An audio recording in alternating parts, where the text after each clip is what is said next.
வணக்கம். இந்த வீடியோவில் எதை பற்றி பார்க்க போறோம்னா, ரிட்டையர் ஆகும் அரசு ஊழியர்கள் 8வது ஊதிய குழுவின் பலன்களை பெற முடியுமா? வெளியான முக்கிய தகவல் குறித்த புதிய அப்டேட்டை பற்றி தான் பார்க்க போறோம். அது என்னென்னு தெரிஞ்சுக்கிறதுக்கு முன்னாடி நீங்க இன்னும் நம்ம சேனலை சப்ஸ்கிரைப் பண்ணலைன்னா சப்ஸ்கிரைப் பண்ணி பக்கத்தில் இருக்க பெல் சிம்பிளையும் மறக்காம பிரஸ் பண்ணி வச்சிருங்க. அப்பதான் நான் போடுற முக்கியமான தகவல் உங்களை வந்து சேரும். இப்போ வாங்க வீடியோக்குள்ள போகலாம். 8வது ஊதிய குழு அமலாக்கம் செய்யப்படுவது தள்ளி போய்கொண்டு இருக்கிறது. 2026 ஜனவரி 1ஆம் தேதி தொடங்கப்பட வேண்டிய ஊதிய குழு தாமதமாக தொடங்கலாம் என்று கூறப்படுகிறது. ஜனவரி 1ஆம் தேதி 8வது ஊதிய குழு அமலாக்கம் செய்யப்படாத பட்சத்தில் ஏப்ரல் மாதம் செய்யப்படுகிறது என்றால், இந்த இடைப்பட்ட காலத்தில் ரிட்டையர் ஆகும் அரசு ஊழியர்களுக்கு புதிய ஊதிய குழு பயன்கள் கிடைக்குமா என்ற கேள்வி எழுந்துள்ளது.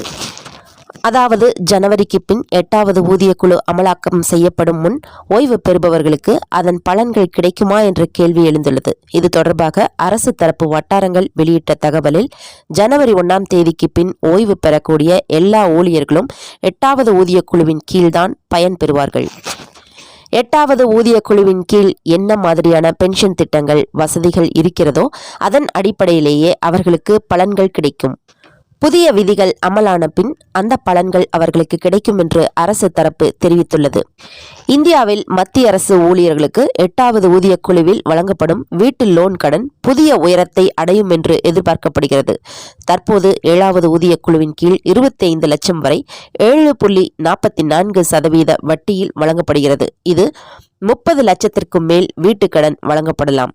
ஆனால் அதே வட்டி சதவிகிதம் நிலவும் என்று கூறப்படுகிறது. இதற்கான ஆலோசனைகள் நடந்து வருவதாக கூறப்படுகிறது.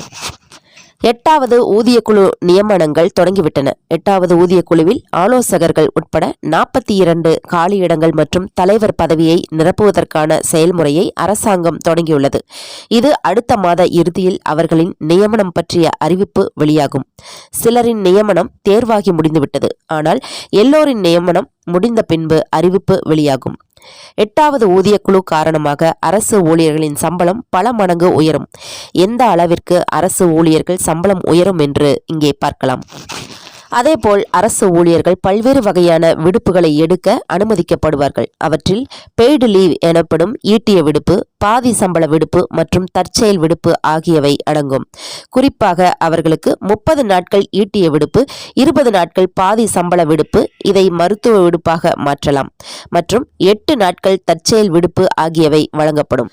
கூடுதலாக தேசிய, மாநில மற்றும் அரசிதழில் அங்கீகரிக்கப்பட்ட அதிகாரப்பூர்வ விடுமுறைகள் என்று 19 விடுமுறை நாட்கள் அளிக்கப்படும்.